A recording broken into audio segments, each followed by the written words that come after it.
the Dalai Lama has spoken. At 90 years old, he has confirmed that the institution of the Dalai Lama will continue. A powerful declaration made during celebrations in the Tibetan exile capital of Dharamshala, India. But this isn't just a spiritual announcement, it's a political flashpoint that reverberates from India to Washington and especially to Beijing. In a world where reincarnation is sacred to Tibetan Buddhism, the question of who gets to decide the next Dalai Lama could redefine geopolitics across Asia. 라마에 가서 오다 연시사디 지 지주기 미 로마즈 지미기 도네 다디 연시시 고도스네 타셔요나 대다가 타셔셔로 니도 저도 뭐 중간 러주 수준에 신주 노스베세 니주 치료 니도 주미 니사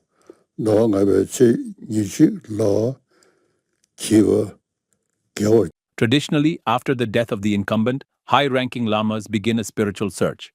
They follow signs, visions, and sacred rituals to identify the reincarnation, often a child, who continues the Dalai Lama's work. But this time, the process is different. The current Dalai Lama isn't waiting for death. He's actively shaping the future. In his recent remarks, the Dalai Lama affirmed his intent to ensure succession, responding to global appeals from spiritual leaders, Tibetan lawmakers, and Buddhists, including from Tibet and mainland China. And in a statement that breaks sharply with tradition, he hinted that the next Dalai Lama may be born in a free world, possibly outside China.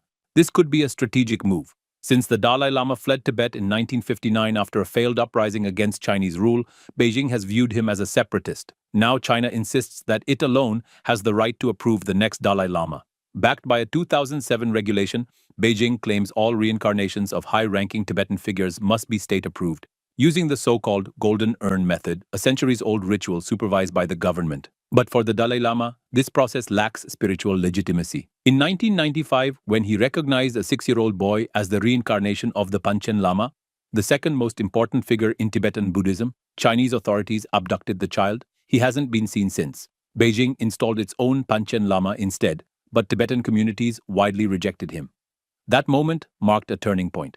It exposed how reincarnation, once a spiritual rite, could become a geopolitical weapon. Now, with the Dalai Lama openly defying China's authority and suggesting that his successor could be found in India or elsewhere, many fear a repeat of history. Or worse, a future with two Dalai Lamas, one chosen by Tibetan exiles, another by the Chinese state. The implications are enormous. For India, which hosts the Dalai Lama and the Tibetan government in exile, the spiritual leader is both a guest and a geopolitical asset. For the United States, his legacy supports a broader human rights narrative against China. And for Tibetans in exile, he remains a father figure, the embodiment of compassion and cultural identity. Beijing, however, sees this battle not over faith, but legitimacy. By choosing their own Dalai Lama, they aim to control the message, to dilute the influence of the exile movement and tighten their grip on Tibet. The Dalai Lama once warned that the institution should end if it becomes corrupted. But by announcing that it will continue, he's drawn a line in the sand. Whether that line becomes a bridge or a battlefield depends on what happens next. As celebrations in Dharamshala continue and global powers listen closely, one truth remains. The struggle over the Dalai Lama's successor is no longer just about reincarnation. It's about identity, sovereignty, and the enduring fight for Tibet's soul.